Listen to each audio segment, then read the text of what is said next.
കോടമഞ്ഞിൻ താഴ്വരയിൽ രാക്കടമ്പ് പൂക്കുമ്പോൾ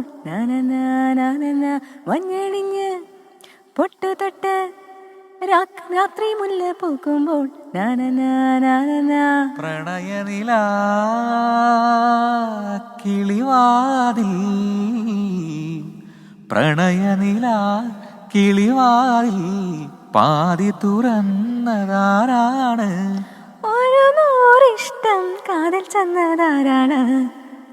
അങ്ങനെ കോടമഞ്ഞ് കാണുമ്പോൾ പാട്ടുപാടാൻ തുടങ്ങിയാണ് പ്രവിതയ്ക്ക് പാട്ടുപാടി.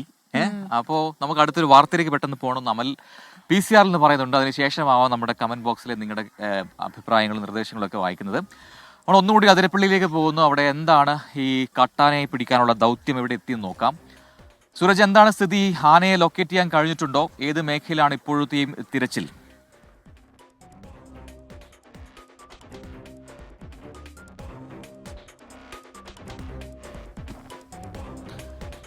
സൂരജ്, കേൾക്കാമെങ്കിൽ എന്താണ് ഇപ്പോഴത്തെ ദൗത്യത്തിന്റെ ഒരു സ്ഥിതി? ആരൊക്കെയാണ് ഇപ്പോൾ ഈ ദൗത്യത്തിൽ പങ്കെടുക്കുന്നത്? അവർ ഏത് മേഖലയിൽ ഉണ്ട്? ആനയെ ലൊക്കേറ്റ് ചെയ്യാനുള്ള ശ്രമങ്ങൾ എങ്ങനെ നടക്കുന്നു? പ്രജിൽ, ആനയെ ലൊക്കേറ്റ് ചെയ്യാൻ വനംവകുപ്പിന്റെ നിരീക്ഷണ വലയത്തിൽ ആനയില്ല. നമ്മുടെ ക്യാമറ കണ്ണിൽ മാത്രമാണ് നിലവിൽ ഈ ആനയുള്ളത്. അതിന്റെ ദൃശ്യങ്ങളാണ് ഇപ്പോൾ നമ്മൾ പുറത്തുവിട്ടുകൊണ്ടിരിക്കുന്നത്. ആനയുടെ ദൃശ്യങ്ങളാണ് ഇപ്പോൾ കണ്ടുകൊണ്ടിരിക്കുന്നത്. പ്രജിൽ, ഏറെ നിർണായകമായ ദൗത്യത്തിലേക്ക് വനംവകുപ്പ് കടന്നതാണ്. പക്ഷേ ഇന്ന് ആനയെ ഇതുവരെയും വനംവകുപ്പിന് കണ്ടെത്താൻ സാധിച്ചിരുന്നില്ല. പക്ഷെ നമ്മുടെ ക്യാമറ കണ്ണിൽ പരിക്കേറ്റ ആന വീണ്ടും വന്നിരിക്കുന്നു എന്നുള്ളതാണ് ഏറ്റവും പ്രധാനപ്പെട്ട കാര്യം. മറ്റൊരു കൊമ്പനൊപ്പമാണ് ഈ ആന ഇപ്പോൾ പോയിക്കൊണ്ടിരിക്കുന്നത്. ദൃശ്യങ്ങളിൽ കാണാം, ചാലക്കുടി പുഴ ആന മുറിച്ചു കിടക്കുന്നതാണ്. നമ്മളിപ്പോൾ നിൽക്കുന്നത് വെറ്റ്ലപ്പാറ ചിക്ലായി ഭാഗത്താണ്. വേറൊരു ആന കൂടി ഈ ആനയോടൊപ്പമുണ്ട്. പക്ഷേ വനംവകുപ്പ് സംഘമെല്ലാം ഇപ്പോൾ നമ്മൾ നിൽക്കുന്ന ഈ മേഖലയിലില്ല. അവരുള്ളത് ഇതിന് എതിർവശത്തും അതോടൊപ്പം തന്നെ സൈഡിലും ഒക്കെ ആയാണ് നിൽക്കുന്നത്. ആനദാ ഇപ്പോൾ ഈ ചാലക്കുടി പുഴ മുറിച്ചു കിടക്കുന്നതാണ് നമ്മൾ ദൃശ്യത്തിൽ കാണുന്നത്. അതായത് ഇന്ന് ഈ ആനയെ മയക്കുവെടി വെക്കുന്നതിനുള്ള ദൗത്യത്തിലേക്ക് വനംവകുപ്പ് കടക്കാനിരിക്കുകയാണ്. വനംവകുപ്പ് ഇപ്പോൾ ആനയെ നമ്മൾ കണ്ടെത്തിയിരിക്കുന്നത്. വീണ്ടും ഇപ്പോൾ ആന ചാലക്കുടി പുഴ മുറിച്ചു കിടക്കുന്നതാണ് ദൃശ്യത്തിൽ കാണുന്നത്. നമുക്ക് കാണാം, ഈ പരിക്കേറ്റ ആനയുണ്ട്. അതിനോടൊപ്പം തന്നെ മറ്റൊരു ആന കൂടിയുണ്ട്. പ്രവിത, ഇപ്പോൾ പരിക്കേറ്റ ആണെങ്കിൽ വനംവകുപ്പ് ഉദ്യോഗസ്ഥർക്ക് എളുപ്പത്തിലെത്താം ഈ ആനയുടെ ഈ ലൊക്കേഷനിലേക്ക് എന്ന് മനസ്സിലാക്കുന്നു. കാരണം നേരത്തെയും നമ്മുടെ ക്യാമറയ്ക്ക് ബിനേഷിന്റെയും സൂരജിന്റെയും എക്സ്ക്ലൂസീവ് ലൈവ് വിഷ്വൽസ് ആണ് ഇപ്പോൾ പ്രേക്ഷകർ കാണുന്നത്. മസ്തകത്തിൽ മുറിവേറ്റ ഏറെ ഗുരുതരാവസ്ഥയിലുള്ള ആന അതിപ്പോൾ എവിടെയാണുള്ളത് എന്ന് 24ന്റെ സ്ക്രീനിൽ തത്സമയം പ്രേക്ഷകർക്ക് കാണാം.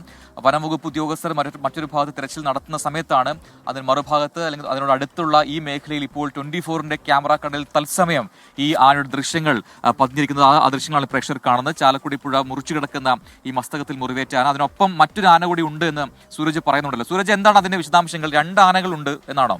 അതിന് മറ്റൊരു ആനയുണ്ട് എന്നാണോ? അതിന്റെ ആരോഗ്യസ്ഥിതി എന്താണ്? ഈ കഴിഞ്ഞ ദിവസങ്ങളിൽ കണ്ടതുപോലെ ഈ മസ്തകത്തിലേക്ക് ഈ ചളിവാരി എറിയുന്ന ദൃശ്യം നമ്മൾ കണ്ടതാണ്. വലിയ വേദനയുള്ള സമയത്താണ് അങ്ങനെ ആനകൾ ചെയ്യുക എന്ന് പലരും പറയുന്നുണ്ടായിരുന്നു. എന്താണ് ഇപ്പോഴത്തെ അവസ്ഥ?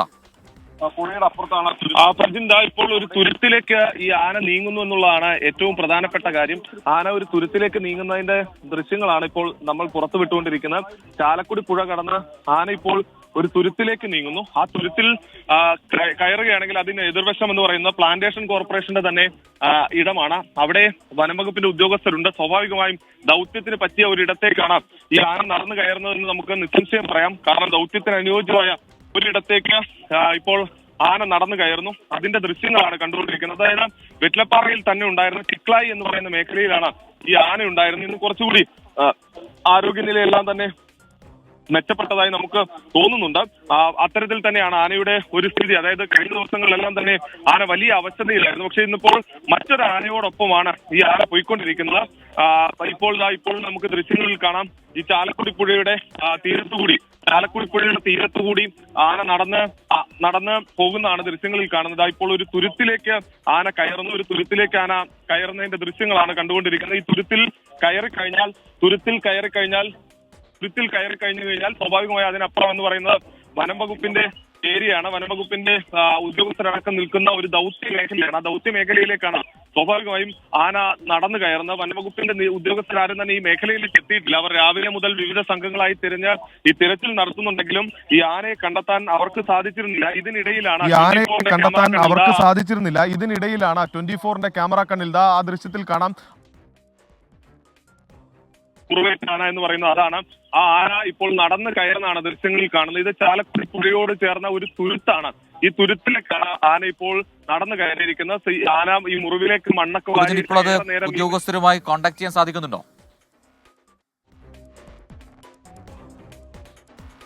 ഈ വിവരം വനംവകുപ്പിന്റെ ഉദ്യോഗസ്ഥർക്ക് കൈമാറിയിട്ടുണ്ട്. വനംവകുപ്പിന്റെ ഉദ്യോഗസ്ഥർക്കടക്കം നമ്മൾ കൈമാറുകയും ചെയ്തിട്ടുണ്ട്. അവർ അല്പസമയത്തിനകം തന്നെ ഈ മേഖലയിലേക്ക് എത്തും എന്നുള്ളതാണ് നമുക്ക് ലഭിക്കുന്ന വിവരം. ആ ദൃശ്യത്തിൽ കാണാം ആ നടന്നു പോകുന്ന മുന്നിൽ പോകുന്ന കൊമ്പൻ, അതാണ് ഈ പരിക്കേറ്റ ആന. ആ പരിക്കേറ്റ ആന ഇപ്പോൾ ഒരു ചാലക്കുടി പുഴയുടെ തുരുത്തിലേക്ക് കയറിയിരിക്കുന്നത്. പക്ഷെ പ്രജിൻ, ഇതൊരു ദൗത്യത്തിന് പറ്റിയ അനുയോജ്യമായ ഇടമല്ല. അത് നമുക്ക് തീർത്തും പറയാൻ കഴിയും. അത് വനംവകുപ്പിന്റെ ഔദ്യോഗിക വിശദീകരണം അല്ലെങ്കിൽ പോലും നമുക്ക് പറയാൻ കഴിയും. കാരണം ഇതിനപ്പുറത്തുകൂടി ഇപ്പോൾ ആന നിൽക്കുന്ന മേഖലയിൽ അതിന് അപ്പുറത്തുകൂടി ഈ പുഴ ഒഴുകുന്നുണ്ട്. സ്വാഭാവികമായും അവിടെ വച്ച് ഈ ദൗത്യം നടക്കില്ല. അതുകൊണ്ട് തന്നെ കുറച്ചുകൂടി മുന്നോട്ട്, അതായത് ഈ കാലടി പ്ലാന്റേഷന്റെ എണ്ണപ്പനത്തോട്ടത്തിലേക്ക് ഈ ആനയെ കയറ്റണം. ആനയെ കയറ്റിയാൽ മാത്രമാണ് ഈ ദൗത്യം നടക്കുകയുള്ളൂ. സ്വാഭാവികമായും ആന നടന്ന് ഈ എണ്ണപ്പനത്തോട്ടത്തിലേക്ക് തന്നെ, പ്ലാന്റേഷന്റെ എണ്ണപ്പനത്തോട്ടത്തിലേക്ക് തന്നെ കയറുന്നതിനുള്ള സാധ്യതയാണുള്ളത്. ഇപ്പോഴും നമുക്ക് ദൃശ്യങ്ങളിൽ കാണാം ആന നടന്ന് ഈ കയറുന്നതാണ്. അതൊരു തുരുത്താണ്, തീർത്തും തുരുത്താണ്. ചുറ്റും വെള്ളം ഒഴുകുന്ന ഒരു തുരുത്ത്. അതുകൊണ്ട് തന്നെ ആന നമ്മളോടൊപ്പം ഈ പ്രദേശവാസി കൂടി ചേരുകയാണ്. ചേട്ടാ, ഈ ആനയ്ക്ക് അങ്ങോട്ട് പോകാൻ പറ്റുമോ? അങ്ങോട്ട് പോലും അവിടെ ഫെൻസിങ് എടുക്കണം. ഫെൻസിങ് ഉണ്ട്. അപ്പൊ അവർ ഇവിടെ തന്നെ ഉണ്ടാവുള്ളൂ, ഈ തുരുത്തി തന്നെ. അപ്പൊ ഇനി ആനയെ വേറെ അവര് വന്ന് ഓടിക്കേണ്ടി വരും അല്ലേ? അവിടുന്ന് ഇങ്ങോട്ട് ഇറക്കേണ്ടി വരും. ഇങ്ങോട്ട് ഇറക്കേണ്ടി വരും. അല്ലെങ്കിൽ അവിടേക്കാനെ കൊണ്ടുപോകണം അപ്പുറത്തേക്ക്. ഇനിയിപ്പോ അവിടുന്ന് അങ്ങോട്ട് കിടക്കാനുണ്ടെന്നുണ്ടെങ്കിൽ ഈ അവിടെ ഫെൻസിങ് എടുക്കണേ. അപ്പൊ അത് കാരണം ചിലപ്പോൾ അങ്ങോട്ട് പോകാൻ കുറച്ചുകൂടി അങ്ങോട്ട് എവിടെയെങ്കിലും കയറ്റിയതിനു ശേഷം വേണം ഇനി നോക്കണം. അതാണ് പ്രജിൻ. അതായത് ഇപ്പോൾ ഇവർ പറയുന്നത്, ഈ പ്രദേശവാസിയായ ഒരാളാണ് നമ്മളോടൊപ്പം ചേർന്നത്. അദ്ദേഹം പറയുന്നത് ഇതിനപ്പുറത്ത്, അതായത് ആന നിൽക്കുന്ന ഒരു തുരുത്താണ്, അതിൻ്റെ അപ്പുറത്ത് വെള്ളമുണ്ട്. അത് കഴിഞ്ഞ് ഈ പ്ലാന്റേഷനിലേക്ക് കയറണമെങ്കിൽ അവിടെ ഒരു ഫെൻസിങ് ഉണ്ട്. അതുകൊണ്ട് തന്നെ സ്വാഭാവികമായി ആന അങ്ങോട്ടേക്ക് കയറാൻ കഴിയില്ല. കുറച്ചുകൂടി മുന്നോട്ടേക്ക്, അതായത് ഇപ്പോൾ ഈ ചാലക്കുടി പുഴ ഒഴുകി വരുന്ന ഭാഗത്തേക്ക് ഈ ആനയെ കയറ്റി വിട്ടാൽ മാത്രമാണ്, ഈ കയറ്റി വിടുകയോ അല്ലെങ്കിൽ ഇറക്കി കൊണ്ടുവരികയോ ചെയ്താൽ മാത്രമാണ് ഈ ആനയെ ദൗത്യത്തിന് പറ്റിയ ഇടത്തേക്ക് എത്തിക്കാൻ കഴിയുകയുള്ളൂ. ഈ ആന ഇപ്പോൾ നിൽക്കുന്നത് നിലവിൽ ദൗത്യം നടക്കുന്ന മേഖലയിൽ തന്നെയാണ്. അതായത് ദൗത്യം നടക്കുന്നതിന് എതിർവശത്താണ്. അവർക്ക് ആ പ്ലാന്റേഷനിൽ നിന്ന് ഇറങ്ങി ഇങ്ങോട്ടേക്ക് വരാവുന്നേ ഉള്ളൂ. ഇറങ്ങി വരാവുന്നതേ ഉള്ളൂ. ഞാനിപ്പോൾ നിൽക്കുന്ന ഈ മേഖലയിൽ, അതായത് ആന കയറിപ്പോയത് അവിടെയാണ്. ആ എണ്ണപ്പനത്തോട്ടമുണ്ട് എനിക്ക് പുറകിൽ. ഈ ചാലക്കുടി പുഴയ്ക്ക് അപ്പുറം എന്ന് പറയുന്നത് അത് എണ്ണപ്പനത്തോട്ടമാണ്. ആ എണ്ണപ്പനത്തോട്ടത്തിൽ നിന്ന് ദൗത്യ സംഘത്തിന് ഇങ്ങോട്ടേക്ക്, അതായത് ഈ ആന നിൽക്കുന്ന മേഖലയിലേക്കൊക്കെ ഇറങ്ങി വരാൻ കഴിയും. സ്വാഭാവികമായും ഈ വിവരം ഇപ്പോൾ ലഭിച്ച പശ്ചാത്തലത്തിൽ വനംവകുപ്പ് ഉദ്യോഗസ്ഥർ ഇങ്ങോട്ടേക്ക് എത്തും എന്നുള്ളതാണ് നമ്മൾ കണക്ക് കൂട്ടുന്നത്.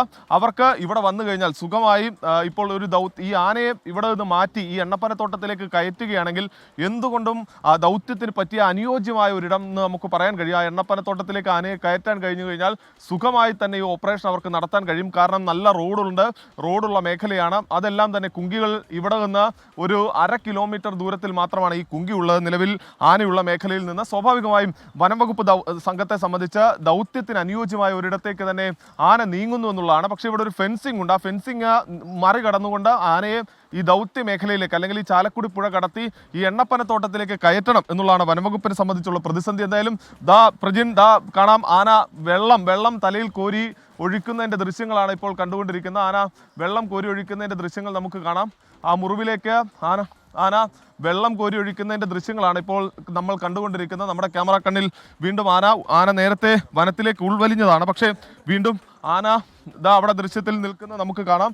ആ മുറിവേറ്റ ആന തന്നെയാണ് നമ്മൾ കണ്ടുകൊണ്ടിരിക്കുന്നത്. മുറിവേറ്റ ആന വെള്ളം ഒഴിച്ചുകൊണ്ട് താഴേക്ക് ഇറങ്ങി വരുന്നതാണ്. അങ്ങനെയാണെങ്കിൽ ഇപ്പോൾ ഈ ഒരു സ്പോട്ടിൽ ആനയെ ലൊക്കേറ്റ് ചെയ്തിരിക്കുന്ന ഈ സ്പോട്ടിൽ ഇപ്പോൾ വനംവകുപ്പ് ഉദ്യോഗസ്ഥർ എത്തുകയാണെങ്കിൽ അതിനെ പെട്ടെന്ന് തന്നെ വരുതിയിലാക്കാൻ കഴിയും. അങ്ങനൊരു സ്ഥിതിയിലാണോ അവിടെ ഉള്ളത്? കാരണം ഇത് തിരികെ കാട്ടിലേക്ക് മടങ്ങിപ്പോകാനുള്ള സാധ്യത എത്രമാത്രമുണ്ട്? ഈ വനംവകുപ്പ് ഉദ്യോഗസ്ഥരെ ഇനിയിപ്പോൾ ഈ ഭാഗത്തേക്ക് എത്താൻ എത്ര സമയമെടുക്കും? ഇതൊക്കെ ക്രൂഷ്യലാണല്ലോ. എത്രയും നേരത്തെ തന്നെ പിടികൂടുക എന്നത് ഒരു പ്രധാനപ്പെട്ട കാര്യമാണ്. നേരത്തെ സൂരജ് പറഞ്ഞതുപോലെ ചൂട് കൂടുതൽ സമയമാണ്. അപ്പോൾ അതിനു മുമ്പേ തന്നെ ഈ ദൗത്യം പൂർത്തിയാക്കാൻ കഴിയുകയാണെങ്കിൽ, അല്ലെങ്കിൽ ആനയെ മയക്കുവെടി വെക്കാൻ കഴിയുകയാണെങ്കിൽ അതാണ് ഏറ്റവും ബെറ്റർ. അപ്പോൾ അതിനുള്ളൊരു പോസിബിലിറ്റി എത്രമാത്രമുണ്ട്? ഈ മേഖലയിലേക്ക് ഇനിയും എത്താൻ സമയമെടുക്കുമോ ഉദ്യോഗസ്ഥർ? ആംബുലൻസ് പോകണമെന്ന് പ്രജിൻ അല്പസമയത്തിനകം തന്നെ ഈ വനംവകുപ്പിന്റെ ഉദ്യോഗസ്ഥർ ഇങ്ങോട്ടേക്ക് എത്തും എന്നുള്ളതാണ്. പക്ഷേ അവർക്ക് ഈ വിവരം നമ്മൾ കൈമാറുന്ന സമയത്ത് മാത്രമാണ് ഇവർ ഈ ആനയെ തിരിച്ചറിയുന്നത്. അവർ വെറ്റിലപ്പാറ 14 ഒരു ആന ഉണ്ടായിരുന്നപ്പോൾ ഇവർ സ്വാഭാവികമായും ഈ ആനയാണ് എന്ന് സംശയിച്ചുകൊണ്ട് അവർ അങ്ങോട്ടേക്ക് പോവുകയായിരുന്നു. എനിക്കിപ്പോൾ ദൃശ്യങ്ങളിൽ നമ്മുടെ ആ കാടിന് പുറകിലാണ്, ഇപ്പോൾ ആ തുരുത്തിന് പുറകിലാണ് ആനയുള്ളത്. അതുകൊണ്ട് തന്നെ ദൃശ്യത്തിൽ വ്യക്തമാകില്ല. പക്ഷേ അല്പസമയത്തിനകം തന്നെ ആന മുറിച്ചു കിടക്കുന്നു. പ്രജിൻ ഏറ്റവും അനുയോജ്യമായ ഇടത്തേക്ക്, അതായത് വനംവകുപ്പിനെ സംബന്ധിച്ച് ഓപ്പറേഷൻ നടത്താൻ പറ്റിയ ഏറ്റവും അനുയോജ്യമായ ഇടത്തേക്ക് ആന നീങ്ങിയിരിക്കുന്നു എന്നുള്ളതാണ് ഏറ്റവും അനുയോജ്യമായ ഇടത്തേക്ക്. അതായത് പ്ലാന്റേഷന്റെ എണ്ണപ്പന തോട്ടത്തിലേക്ക് ആന കയറുന്നതിന്റെ ദൃശ്യങ്ങളാണ് കാണുന്നത്. വനംവകുപ്പിനെ സംബന്ധിച്ച് ഏറ്റവും അനുയോജ്യമായ ഇടത്തേക്ക് ആ ആന കയറുന്നതാണ് ദൃശ്യത്തിൽ കാണുന്നത്. അങ്ങനെയെങ്കിൽ വനംവകുപ്പിനെ സംബന്ധിച്ച് ഏറെ സുഗമമായ ഒരു ദൗത്യത്തിലേക്ക് വനംവകുപ്പിന് കടക്കാം. ഏറെ സന്തോഷകരമെന്ന് പറയാവുന്ന സ്ഥിതിയിലേക്ക് കാര്യങ്ങൾ പോകുന്നു. വനംവകുപ്പിനെ സംബന്ധിച്ച് ഏറെ ആശ്വാസകരമെന്ന് പറയുന്ന സ്ഥിതിയിലേക്ക് കാര്യങ്ങൾ പോകുന്നു. അതായത് ഇന്നലെ രാത്രി മുതൽ തന്നെ ഈ ആന വനംവകുപ്പിന്റെ നിരീക്ഷണത്തിലുണ്ടായിരുന്നില്ല. രാവിലെ, അതായത് പുലർച്ചെ 5 മണിയോടുകൂടി തന്നെ ഈ ആനയെ കണ്ടെത്തുന്നതിന് വേണ്ടിയുള്ള ഒരു ശ്രമങ്ങൾ അത് വനംവകുപ്പ് വിവിധ കോണിൽ നടത്തി വരികയായിരുന്നു. അതിനിടയിലാണ് ആന വീണ്ടും 24ന്റെ ക്യാമറ കണ്ണിൽ പെടുന്നത്. ദൃശ്യങ്ങളിൽ കാണാം, ആ ആനയോടൊപ്പം മറ്റൊരു ആന കൂടി ഇപ്പോഴും അനുഗമിക്കുന്നുണ്ട്. പക്ഷേ അതൊരു പ്രതിസന്ധിയാണ്. സ്വാഭാവികമായി ഈ 2 ആനകളെയും വേർതിരിക്കേണ്ടി വരും. ഇപ്പോൾ നമ്മുടെ ഇവിടുത്തെ അതിരപ്പള്ളിയിലെ പ്രതി റൂബിൻ ലാൽ കൂടി നമുക്കൊപ്പം ചേരുകയാണ്. റൂബിൻ, എന്താ നിലവിലൊരു സാഹചര്യം? നിലവിലെ സ്ഥിതി നമ്മൾ വാഴച്ചാൽ DFOയെ വിവരം അറിയിച്ചിട്ടുണ്ട്. വാഴച്ചാൽ DFO ഡോക്ടറെയും മറ്റ് സംവിധാനങ്ങളെല്ലാം വളരെ പെട്ടെന്ന് 17 പ്ലാന്റേഷൻ കോർപ്പറേഷൻ്റെ 17 ബ്ലോക്കിൽ എണ്ണപ്പന യാർഡിന് സമീപത്തേക്ക് സകല സന്നാഹങ്ങളും വളരെ പെട്ടെന്ന് എത്തും എന്നുള്ളതാണ് വാഴച്ചാൽ DFO നമ്മളോട് അറിയിച്ചിട്ടുള്ളത്. ഈ കയറി ചെല്ലുന്ന സ്ഥലം വെറ്റിലപ്പാറ പ്ലാന്റേഷൻ കോർപ്പറേഷൻ്റെ 17 ബ്ലോക്കിലെ എണ്ണപ്പന യാർഡിനോട് ചേർന്ന പ്രദേശമാണ്. മറ്റൊരു ആന കൂടിയുണ്ട്. ഇവിടുത്തെ പ്രധാന ഒരു ആനയായിട്ടുള്ള ഏഴാറ്റുമുഖം ഗണപതി എന്ന് പറയുന്ന ആന കൂടിയാണ് ഈ ആനയോടൊപ്പം ഉള്ളത്. ഈ ആനയാണ് മുറിവുള്ള ആനയുടെ ഒപ്പം നടന്ന് ഈ എണ്ണപ്പനയിലേക്ക് കയറാൻ പോകുന്നത്. പ്രജിൻ, ഇത് തന്നെയാണ് പ്രജിൻ. അതായത് കഴിഞ്ഞ തവണയും ഈ ആനയെ മയക്കുവെടി വെക്കുന്ന സമയത്ത് ഒപ്പം ഉണ്ടായിരുന്നത് ഏഴാറ്റുമുഖം ഗണപതിയാണ്. അന്ന് ആദ്യ ദിവസം ഒരു ശ്രമം വനംവകുപ്പ് നടത്തി. പക്ഷെ അന്ന് ആനയെ മയക്കുവെടി വെക്കാൻ സാധിച്ചിരുന്നില്ല. 2ാം ദിവസമാണ് പിന്നീട് ആനയെ മയക്കുവെടി വെച്ച് ഈ സ്റ്റാൻഡിംഗ് പൊസിഷനിൽ നിർത്തി ചികിത്സ നടപ്പാക്കുന്നത്. അന്നും ഈ ഏഴാറ്റുമുഖം ഗണപതി എന്ന് പറയുന്ന ആനയും മറ്റു 2 കൊമ്പനും കൂടി ഈ ആനയ്ക്കൊപ്പം ഉണ്ടായിരുന്നു. ആ ആനകളെ അന്ന് വേർപെടുത്തിയതിനു ശേഷമാണ് വനംവകുപ്പ് ഈ ഓപ്പറേഷൻ നടത്തിയത്. ഇന്നും സൂരജ് സജിയാണ് വിശദാംശങ്ങൾ നൽകിക്കൊണ്ടിരിക്കുന്നത്. പ്രേക്ഷകർ കണ്ടതുപോലെ ലൈവ് ആൻഡ് എക്സ്ക്ലൂസീവ് വിഷ്വൽസ് ആണ് മസ്തകത്തിൽ മുറിവേറ്റ ആനയുടെ ദൃശ്യങ്ങൾ 24ന്റെ സ്ക്രീനിലൂടെയാണ് ഇപ്പോൾ പ്രേക്ഷകർ കണ്ടിരിക്കുന്നത്. വനംവകുപ്പ് ഉദ്യോഗസ്ഥർ ആ ഭാഗത്തേക്ക് എത്തുന്നതിനുള്ളതിന് മുന്നേ തന്നെ 24ന്റെ സ്ക്രീനിൽ ആനയുടെ ദൃശ്യങ്ങൾ പതിയുകയായിരുന്നു. ആന നിലവിലത്തെ അവസ്ഥയിൽ ഇന്നലത്തതിനെ പോലെ അല്ലെങ്കിൽ അത്രമാത്രം ആരോഗ്യ പ്രശ്നങ്ങളുണ്ടെന്ന് തോന്നുന്നില്ല എന്ന് സൂരജ് പറയുന്നു. നമുക്കറിയില്ല, അത് കൃത്യമായി പറയേണ്ടത് വിദഗ്ധരാണ്. പക്ഷേ ഇപ്പോഴത്തെ സിറ്റുവേഷനിൽ അവിടെ ഉദ്യോഗസ്ഥർ എത്തുകയാണെങ്കിൽ പെട്ടെന്ന് തന്നെ മയക്കുവെടി വയ്ക്കാൻ കഴിയും എന്നാണ് സൂരജ് സജി അവിടെ നിന്ന് നൽകിയ റിപ്പോർട്ടുകൾ. എന്തായാലും അല്പസമയത്തിനകം ഉദ്യോഗസ്ഥർ അവിടെ എത്തുമെന്നാണ് നമ്മുടെ പ്രതീക്ഷ. നമുക്ക് അടുത്തൊരു വാർത്തയിലേക്ക് പോവാം അല്ലെ. ഡൽഹിയിലേക്കൊന്ന് പോകണം. പ്രവിത, നമുക്കറിയുന്ന പോലെ ഡൽഹിയിലെ പുതിയ മുഖ്യമന്ത്രി അത് ആരായിരിക്കും? ദിവസമായിട്ട് നമ്മളിങ്ങനെ ചോദിച്ചുകൊണ്ടിരിക്കുകയാണ് ആരായിരിക്കാം മുഖ്യമന്ത്രി ആവുക എന്നുള്ളത്. അപ്പൊ അതിലൊന്നൊരു തീരുമാനമാകും. ഇന്ന് നടക്കുന്ന നിയുക്ത MLA-മാരുടെ യോഗത്തിന് ശേഷം മുഖ്യമന്ത്രി ഔപചാരികമായി പ്രഖ്യാപിക്കും. ഉച്ചകഴിഞ്ഞ് 3 മണിക്ക് കേന്ദ്ര നിരീക്ഷകരായ വിനോദ് താവ്ഡെ, തരുൺ ചന്ദ് എന്നിവരുടെ സാന്നിധ്യത്തിലാണ് ഈ യോഗം ഉണ്ടാവുക. ബൽറാം നെടുങ്ങാടി ഡൽഹിയിൽ നിന്ന് ചേരുന്നുണ്ട് കൂടുതൽ വിവരങ്ങളുമായി. ബൽറാം, മുഖ്യമന്ത്രി ആരാണ് ഡൽഹിയുടെ എന്നറിയാനുള്ള ഒരു ആകാംക്ഷ അത് ഏറിയേറി വരികയാണ്. അപ്പോൾ എന്താണ് ഒരു തീരുമാനത്തിലേക്ക് എത്താൻ BJPക്ക് കഴിയാതെ പോകുന്നത്? കുറേ വർഷങ്ങൾക്ക് ശേഷം ഡൽഹി തിരികെ പിടിച്ചുകൊണ്ട് തന്നെ മുഖ്യമന്ത്രി അത് ഒരു പ്രധാനപ്പെട്ട ആളായിരിക്കണം എന്നുള്ളതുകൊണ്ടാണോ, അല്ലെങ്കിൽ മറ്റെന്തെങ്കിലും തർക്കങ്ങളോ അല്ലെങ്കിൽ അഭിപ്രായ വ്യത്യാസങ്ങളോ പാർട്ടിക്കകത്തുണ്ടോ ഇത് സംബന്ധിച്ച്? Very good morning Prajin, Pravitha. ഡൽഹിയിൽ BJP 27 വർഷങ്ങൾക്ക് ശേഷമാണ് അധികാരം പിടിക്കുന്നത്. വലിയ വിജയം നേടിയെങ്കിലും 11 ദിവസങ്ങൾക്ക് ശേഷവും മുഖ്യമന്ത്രിയുടെ പേര് പ്രഖ്യാപിക്കാൻ പാർട്ടിക്ക് ഇതുവരെയും കഴിഞ്ഞിട്ടില്ല. അത് പ്രതിപക്ഷ പാർട്ടികൾ ഉൾപ്പെടെയുള്ളവർ ഇക്കാര്യത്തിൽ ആരോപണങ്ങൾ ഉന്നയിക്കുന്നുണ്ട്. പ്രധാനമായും ഈ മുഖ്യമന്ത്രിയുടെ പേര് പ്രഖ്യാപിക്കാൻ വൈകിയത് പ്രധാനമന്ത്രിയുടെ വിദേശ സന്ദർശനമാണ് എന്ന കാരണമാണ് BJP വിശദീകരിക്കുന്നത്. പ്രധാനമന്ത്രി അധ്യക്ഷനായ പാർലമെന്ററി ബോർഡാണ് ഈ മുഖ്യമന്ത്രിയുടെ പേരുമായി ബന്ധപ്പെട്ടുള്ള അന്തിമ തീരുമാനമെടുക്കേണ്ടത് എന്നാണ് വിശദീകരണം. എന്നാൽ ഈ ഒരു പേരിലേക്ക് എത്തുന്നതിൽ ചില ആശയക്കുഴപ്പങ്ങൾ സംസ്ഥാന നേതൃത്വത്തിന്റെ ഭാഗത്തു നിന്നും നടത്തിയ ചർച്ചകളിൽ ഉണ്ടായിരുന്നു എന്നാണ് നമുക്ക് ലഭ്യമാക്കുന്ന വിവരം. എന്തായാലും ഇക്കാര്യത്തിൽ തീരുമാനമായിരിക്കുന്നു. ഇന്ന് ഈ തെരഞ്ഞെടുക്കപ്പെട്ട നിയുക്ത MLA-മാരുടെ യോഗം വിളിച്ചിട്ടുണ്ട്. വൈകിട്ട് 3 മണിക്ക് പാർട്ടി സംസ്ഥാന ആസ്ഥാനത്ത് ചേരുന്ന യോഗത്തിന് ശേഷം ഈ പേര് ഔദ്യോഗികമായി തന്നെ പ്രഖ്യാപിക്കും. തുടർന്ന് നാളെ സത്യപ്രതിജ്ഞാ ചടങ്ങ് വിപുലമായി നടത്താനുള്ള ഒരുക്കങ്ങളെല്ലാം തന്നെ പൂർത്തിയായിട്ടുണ്ട്. ഡൽഹി രാംലീല മൈതാനിലാണ് ആ ചടങ്ങ് നടക്കുക. രാവിലെ 11 മണിക്കാണ് സത്യപ്രതിജ്ഞാ ചടങ്ങ് നിശ്ചയിച്ചിരിക്കുന്നത്. പ്രധാനമന്ത്രി നരേന്ദ്രമോദി ഒപ്പം തന്നെ കേന്ദ്രമന്ത്രിസഭയിലെ ബഹുഭൂരിപക്ഷം അംഗങ്ങളും ദേശീയ തലത്തിലുള്ള ഒട്ടേറെ നേതാക്കളും ഈ ചടങ്ങിൽ പങ്കെടുക്കും. 20 NDA ഭരിക്കുന്ന സംസ്ഥാനങ്ങളിലെ മുഖ്യമന്ത്രിമാർ, ഉപമുഖ്യമന്ത്രിമാർ തുടങ്ങിയവരുടെ സാന്നിധ്യവും ഈ ചടങ്ങിൽ ഉറപ്പാക്കുന്നുണ്ട്. ഇതുകൂടാതെ മറ്റ് സിനിമ, ചലച്ചിത്ര താരങ്ങളെയും ചടങ്ങിനായി ക്ഷണിച്ചിട്ടുണ്ട്. സമൂഹത്തിന്റെ എല്ലാ വിഭാഗങ്ങളിൽ നിന്നുള്ള ആളുകളുടെയും പ്രാതിനിധ്യം ഈ ചടങ്ങിൽ ഉണ്ടാകും എന്ന് ഉറപ്പാക്കിയിട്ടുണ്ട് എന്നാണ് സംസ്ഥാന BJP അറിയിച്ചിരിക്കുന്നത്. അത് ഡൽഹിയിലെ വിവിധ വിഭാഗത്തിലുള്ള ജനങ്ങൾക്ക് ഉൾപ്പെടെ ഇത്തരത്തിൽ ചടങ്ങിനായി പ്രത്യേക ക്ഷണം അയക്കാനാണ് BJP തീരുമാനിച്ചിരിക്കുന്നത്. മറ്റൊരുക്കങ്ങൾ ഈ രാംലീല മൈതാനിയിൽ സത്യപ്രതിജ്ഞാ ചടങ്ങിനുള്ള ഒരുക്കങ്ങൾ എല്ലാം തന്നെ പൂർത്തിയായിട്ടുണ്ട്.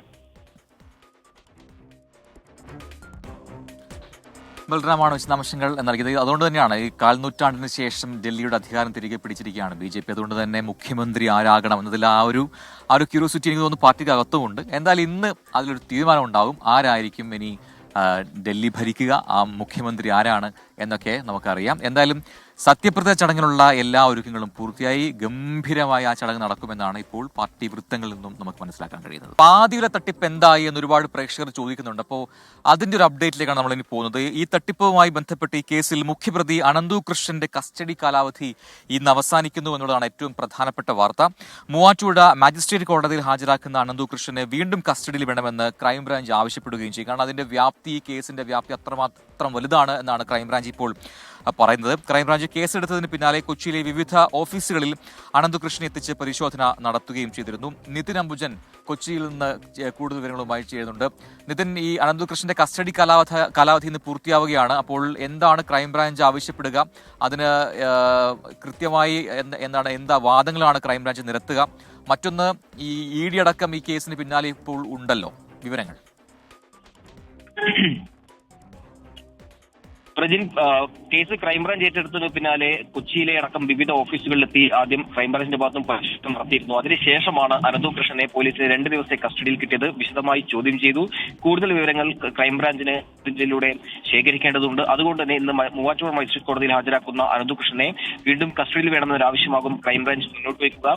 കഴിഞ്ഞ ദിവസം ക്രൈംബ്രാഞ്ച് കടവന്ത്രയിലെ ഓഫീസിലെത്തി തെളിവെടുപ്പ് നടത്തിയിരുന്നു. ചില പ്രധാനപ്പെട്ട രേഖകൾ എന്തായാലും ക്രൈംബ്രാഞ്ചിന്റെ പക്കലുണ്ടെന്നാണ് മനസ്സിലാക്കാൻ സാധിക്കുന്നത്. അതോടൊപ്പം തന്നെ ഇടപാട് ശൃംഖലയിൽ ആരൊക്കെയുണ്ട്, ഈ ധനം എങ്ങനെ വിനിയോഗിച്ചു തുടങ്ങിയ കാര്യങ്ങൾ കൂടുതൽ വിവരങ്ങൾ ശേഖരിക്കേണ്ടതും. നമുക്കറിയാം, സംസ്ഥാന വ്യാപകമായി നടന്ന ഒരു തട്ടിപ്പാണ്. 1000 കോടിയിലേറെ തട്ടിപ്പ് നടന്നുവെന്ന ഒരു വിവരമാണ് ഈ ഘട്ടത്തിൽ നമുക്ക് ലഭ്യമാകുന്നത്. ഇതിന്റെ ചില ബാങ്ക് ഇടപാട് ട്രാൻസാക്ഷൻ എല്ലാം തന്നെ ഇപ്പോൾ വിവരങ്ങൾ ക്രൈംബ്രാഞ്ചിന്റെ പക്കലുണ്ട്. ആ രേഖകൾ വെച്ചുള്ള ചോദ്യം ചെയ്യലാണ് നടക്കുന്നത്. അതുകൊണ്ട് തന്നെ 2 ദിവസത്തെ ചോദ്യം ചെയ്യലിൽ പൂർണ്ണമായും ക്രൈംബ്രാഞ്ചിന് വിവരങ്ങൾ ശേഖരിക്കാൻ കഴിഞ്ഞിട്ടില്ല. കൂടാതെ ഡിജിറ്റൽ തെളിവുകളെല്ലാം തന്നെ വെച്ചുകൊണ്ടുള്ള ഒരു ചോദ്യം ചെയ്യലാണ് ഇപ്പോൾ പുരോഗമിക്കുന്നത്. അതുകൊണ്ട് കൂടുതൽ ദിവസങ്ങൾ ചോദ്യം ചെയ്യൽ വേണമെന്നൊരു ആവശ്യം എന്തായാലും മുന്നോട്ട് വെക്കും. അതോടൊപ്പം തന്നെ ഈ കേസിൽ ED ഇടപെടൽ നമ്മൾ കണ്ടിരുന്നു. മണിക്കൂറിലാണ് EDയുടെ ഭാഗത്തും റെയ്ഡ് നടന്നത്. അതോടൊപ്പം തന്നെ ആദ്യഘട്ടത്തിൽ EDയുടെ നടപടി എന്ന നിലയിൽ അനന്തകൃഷ്ണന്റെയും ലാലു വിൻസിന്റെയും അടക്കമുള്ള പണം ഇന്നലെ തന്നെ ED മരവിപ്പിച്ചിരുന്നു. കൂടുതൽ സമയം വേണം എന്ന് ക്രൈംബ്രാഞ്ച് അതുകൊണ്ട് തന്നെയാണ് ആവശ്യപ്പെടുന്നത്. ED ഉണ്ട് പിന്നാലെ തന്നെ. കൂടുതൽ പ്രതികളുടെ സ്ഥലങ്ങളിൽ അവരുടെ പരിശോധന തുടരുമെന്നൊക്കെയുള്ള വിവരങ്ങൾ കഴിഞ്ഞ ദിവസം വരികയും ചെയ്തിരുന്നു. നിതിൻ അംബുജനാണ് വിശദാംശങ്ങൾ നൽകിയത് കൊച്ചിയിൽ നിന്നും.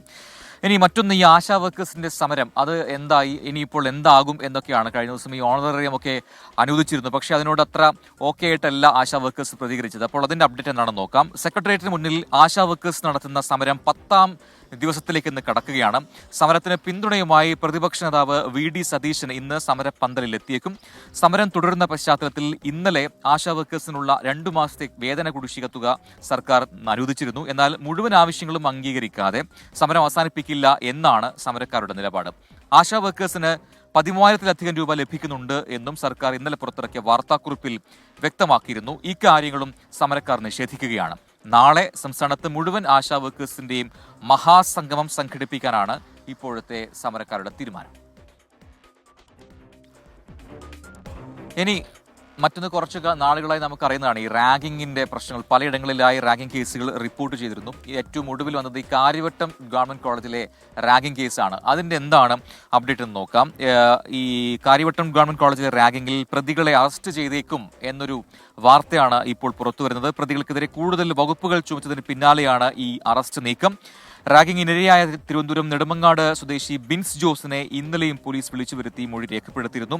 വിശദമായ മൊഴിയുടെ അടിസ്ഥാനത്തിലാണ് മറ്റു വകുപ്പുകൾ ചുമത്തിയത്. അജീഷ് ജയകുമാർ തിരുവനന്തപുരത്തു നിന്നും കൂടുതൽ വിവരങ്ങളുമായി ചേരുന്നുണ്ട്. അജീഷ്, അപ്പോൾ ഈ റാഗിംഗ് അത് കൃത്യമായി തന്നെ അതിൽ പോലീസ് ഇടപെടുന്നു, പുതിയ FIR അടക്കം ചുമത്തിയിട്ടുണ്ട്. എന്തൊക്കെ വകുപ്പുകൾ ഈ പുതിയ കേസിൽ ഉൾപ്പെടുത്തിയിട്ടുണ്ട്? അതിക്രൂരമായ രീതിയിൽ താൻ റാഗിങ്ങിന് ഇരയാക്കപ്പെട്ടു എന്ന് ഇന്നലെ തന്നെ വിദ്യാർത്ഥി വെളിപ്പെടുത്തിയതുമാണല്ലോ. അപ്പോൾ എന്താണ് പുതിയ FIR, പുതിയ പോലീസിന്റെ നീക്കങ്ങൾ? പ്രജിൻ, ഫെബ്രുവരി 11-നായിരുന്നു ഈ സംഭവം നടക്കുന്നത് കാര്യവട്ടം ഗവൺമെന്റ് കോളേജിൽ. അന്ന് തന്നെ ഈ ബിൻസ് ജോസ് കഴക്കൂട്ടം പോലീസിൽ പരാതി നൽകിയിരുന്നു. അന്ന് ഈ ആയുധം ഉപയോഗിച്ച് മർദ്ദിച്ചു, സംഘം ചേർന്ന് മർദ്ദിച്ചു തുടങ്ങിയ വകുപ്പുകളായിരുന്നു 7 വിദ്യാർത്ഥികൾക്കെതിരെയും ഒപ്പം കണ്ടാലറിയാവുന്ന 3 വിദ്യാർത്ഥികൾക്കെതിരെയും പോലീസ് ചുമത്തിയിരുന്നത്. ആകെ 10 പ്രതികളാണ് ഈ കേസിൽ ഉണ്ടായിരുന്നത്. അതിനുശേഷമാണ് പോലീസ് സംഭവത്തിൽ റാഗിംഗ് ആണോ നടന്നതെന്ന് അറിയാനായിട്ട് കോളേജ് പ്രിൻസിപ്പലിനോട് അന്വേഷണം നടത്തി റിപ്പോർട്ട് നൽകാൻ ആവശ്യപ്പെട്ടത്. തുടർന്ന് ആന്റി റാഗിംഗ് സെല്ല് അന്വേഷണം നടത്തി അത് റാഗിംഗ് ആണെന്ന് കണ്ടെത്തുകയും ചെയ്തു. തുടർന്ന് കഴക്കൂട്ടം പോലീസിൽ റിപ്പോർട്ട് നൽകുകയായിരുന്നു. അതിനുശേഷമാണ് ഇന്നലെ വീണ്ടും നെടുമങ്ങാട് സ്വദേശിയായ ബിൻസ് ജോസിനെ കഴക്കൂട്ടം സ്റ്റേഷനിൽ വിളിച്ചു വരുത്തി വിശദമായ മൊഴി രേഖപ്പെടുത്തി. ഏതാണ്ട് 4 മണിക്കൂർ ഈ മൊഴിയെടുപ്പ് നീണ്ടിരുന്നു. നടന്ന സംഭവത്തെക്കുറിച്ച് വിശദമായി തന്നെ ബിൻസ് ജോസ് പോലീസിനോട് പറയുകയും ചെയ്തു. അതിനുശേഷമാണ് റാഗിംഗ് വകുപ്പ് കൂടി ചുമത്തിയത്. ഈ കണ്ടാലറിയാവുന്ന 3 വിദ്യാർത്ഥികൾ ഉൾപ്പെടെ മൊത്തം 10 പേർക്കെതിരെയാണ് റാഗിംഗ് വകുപ്പ് ചുമത്തിയിരിക്കുന്നത്. 2 വർഷം വരെ ജയിൽ ശിക്ഷ കിട്ടാവുന്ന കുറ്റമാണ് റാഗിംഗ് വകുപ്പ്. ഈ വകുപ്പുകൾ കൂടി ചുമത്തിയതോടെയാണ് ഈ 7 വിദ്യാർത്ഥികൾ, നേരത്തെ സ്റ്റേഷനിൽ ജാമ്യം ലഭിക്കാവുന്ന വകുപ്പുകൾ മാത്രമായിരുന്നു, ഈ വകുപ്പ് കൂടി ചുമത്തിയതോടെ ഈ വിദ്യാർത്ഥികൾ അറസ്റ്റ് ചെയ്തേക്കാമെന്നുള്ള നിലപാടിലെത്തി. എന്തായാലും പോലീസ് ഈ കാര്യത്തിൽ ഒരു അവധാനത സ്വീകരിക്കുന്നുവെന്നൊരു ഒരു പരാതി ഈ പരാതിക്കാരനായ വിദ്യാർത്ഥിയുടെ അമ്മയ്ക്ക് ഉണ്ട്. കാരണം ഈ സംഭവം നടന്ന സമയത്ത് തന്നെ ഈ റാഗിംഗ് വകുപ്പ് ചുമത്തണമെന്ന് ഈ പോലീസിനോട് ആവശ്യപ്പെട്ടപ്പോൾ അത് കോളേജിൽ നിന്ന് റിപ്പോർട്ട് വരട്ടെ, അതുവരെ നമുക്ക് കാത്തിരിക്കാമെന്നൊരു നിലപാടാണ് പോലീസ് സ്വീകരിച്ചത്. എന്തായാലും പോലീസ് ഈ റാഗ് ചെയ്ത വിദ്യാർത്ഥികളെ അറസ്റ്റ് ചെയ്യുമോ എന്നാണ് ഇനി കണ്ടറിയേണ്ടത്. ഈ വിദ്യാർത്ഥികൾക്ക് സസ്പെൻഷനിലാണ്, നിലവിൽ കോളേജിൽ വരുന്നില്ല. സ്വാഭാവികമായിട്ട് അവർ ഒളിവിലായിരിക്കും. ഈ ഒളിവിലുള്ള വിദ്യാർത്ഥികളെ കണ്ടെത്തി അറസ്റ്റ് ചെയ്യണം. പോലീസ് എന്തായാലും വേഗത്തിൽ തന്നെ നടപടികൾ എടുക്കുമെന്നുള്ള ഒരു പ്രതീക്ഷയിലാണ് ഈ പരാതിക്കാരനായ ബിൻസ് ജോസഫിന്റെ കുടുംബവും ഉള്ളത്. ശരി, അജീഷ് ജയകുമാറാണ് വിശദാംശങ്ങൾ നൽകിയത്. എന്തായാലും കൃത്യമായ ശിക്ഷ പ്രതികൾക്ക് വേണം എന്ന് ഈ പറയുന്നത് പോലെ വിവിധ കോണുകളിൽ നിന്നും അഭിപ്രായങ്ങൾ വരുന്ന പശ്ചാത്തലത്തിലാണ് കൂടിയാണ് ഈ പുതിയ FIR പോലീസ് രേഖപ്പെടുത്തുന്നതും അതുമായി മുന്നോട്ട് പോകുന്നതും. മറ്റൊരു പ്രധാനപ്പെട്ട വാർത്തയിലേക്കാണ്. തെരഞ്ഞെടുപ്പ് കമ്മീഷണറുടെ നിയമനത്തിൽ കേന്ദ്ര സർക്കാരിന് മേൽക്കൈ നൽകുന്ന നിയമത്തിന്റെ സാധുത പോലും ചോദ്യം ചെയ്യുന്ന ഹർജികൾ സുപ്രീം കോടതി ഇന്ന് പരിഗണിക്കും. ജസ്റ്റിസുമാരായ സൂര്യകാന്ത്, N. കോടീശ്വർ സിംഗ് എന്നിവരടങ്ങുന്ന ബെഞ്ചാണ് ഈ കേസ് പരിഗണിക്കുക. മുഖ്യ തെരഞ്ഞെടുപ്പ് കമ്മീഷണറായി ഗ്യാനേഷ് കുമാർ ഇന്ന് ചുമതലയേൽക്കാൻ ഇരിക്കെയാണ് ഈ വിഷയം കോടതി പരിഗണിക്കുന്നത്.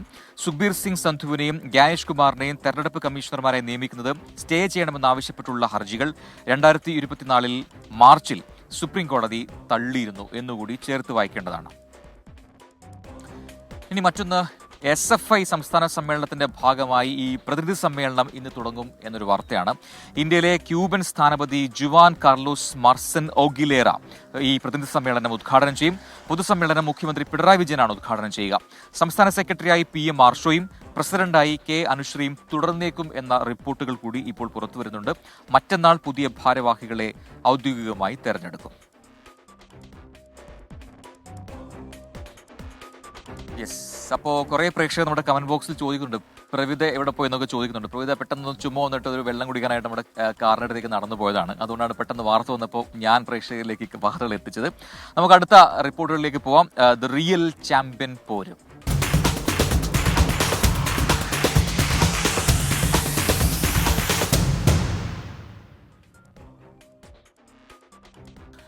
ICC ചാമ്പ്യൻസ് ട്രോഫി ക്രിക്കറ്റിന് ഇന്ന് തുടക്കമാവുകയാണ്. അപ്പോൾ ഇനിയുള്ള ദിവസങ്ങൾ ക്രിക്കറ്റ് പൂരത്തിൻ്റെതാണ്. ക്രിക്കറ്റ് പ്രേമികളും പ്രത്യേകിച്ചും ഇന്ത്യൻ ടീമിന്റെ ആരാധകരും ഒക്കെ കാത്തിരിക്കുകയാണ്. ഉദ്ഘാടന മത്സരത്തിൽ ആതിഥേയരായ പാകിസ്ഥാൻ ഉച്ചതിരിഞ്ഞ് 2:30 നടക്കുന്ന മത്സരത്തിൽ ന്യൂസിലൻഡിനെയാണ് നേരിടുക. നാളെയാണ് ടീം ഇന്ത്യയുടെ ആദ്യ മത്സരം.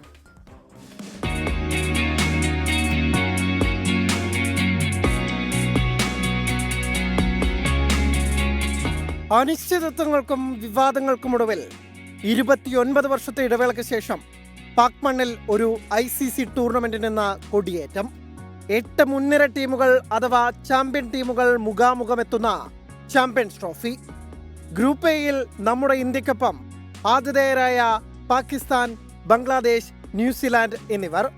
ഗ്രൂപ്പ് ബിയിൽ ഓസ്ട്രേലിയ, ഇംഗ്ലണ്ട്, ദക്ഷിണാഫ്രിക്ക, അഫ്ഗാനിസ്ഥാൻ ടീമുകളും. സുരക്ഷാ കാരണങ്ങളാൽ പാകിസ്ഥാനിലേക്കില്ലെന്ന BCCI നിലപാട് വിജയിച്ചതോടെ ഇന്ത്യയുടെ മത്സരങ്ങൾ ദുബായിൽ വെച്ചാണ് നടക്കുന്നത്. ഇന്ത്യ പാകിസ്ഥാൻ പോരാട്ടവും ഇതിൽപ്പെടും. ടീം ഇന്ത്യ സെമിയിലേക്കും ഫൈനലിലേക്കും മുന്നേറിയാലും വേദിയിൽ മാറ്റമുണ്ടാകില്ല. കറാച്ചി സ്റ്റേഡിയത്തിലെ പാകിസ്ഥാൻ ന്യൂസിലാൻഡ് പോരാട്ടത്തോടെയാണ് ടൂർണമെന്റിന് തുടക്കം. 2017 നടന്ന ചാമ്പ്യൻസ് ട്രോഫിയുടെ കഴിഞ്ഞ പതിപ്പിൽ ഇന്ത്യയെ തോൽപ്പിച്ച് നേടിയ കിരീടം നിലനിർത്താനാണ് പാകിസ്ഥാന്റെ പടയൊരുക്കം. 2020 ലോകകപ്പിന് പിന്നാലെ മറ്റൊരു ICC കിരീടമാണ് രോഹിത് ശർമ്മയുടെയും സംഘത്തിന്റെയും ലക്ഷ്യം. ഇന്ത്യയെപ്പോലെ 3ാം കിരീടം ലക്ഷ്യമിട്ടെത്തുന്ന ഓസ്ട്രേലിയക്കൊപ്പം ട്രോഫി നേട്ടം രണ്ടാക്കാൻ ദക്ഷിണാഫ്രിക്കയും ന്യൂസിലാൻഡും ഒരുങ്ങി തന്നെയാണ്. അട്ടിമറി മോഹങ്ങളോടെ ഏഷ്യൻ ടീമുകളായ അഫ്ഗാനിസ്ഥാനും ബംഗ്ലാദേശുമുണ്ട്. മാർച്ച് 9-നാണ് പുതിയ കിരീടാവകാശികൾ ആരെന്നറിയുന്ന grand final. Rohit Sharma, Virat Kohli, Steve Smith, Babar Azam, Jos Buttler, Joe Root തുടങ്ങിയ സൂപ്പർ താരങ്ങളുണ്ടെങ്കിലും Jasprit Bumrah, Pat Cummins, Mitchell Starc, Ben Stokes എന്നിവരുടെ അഭാവം ടൂർണമെന്റിന്റെ നഷ്ടമാണ്. Sports desk 24.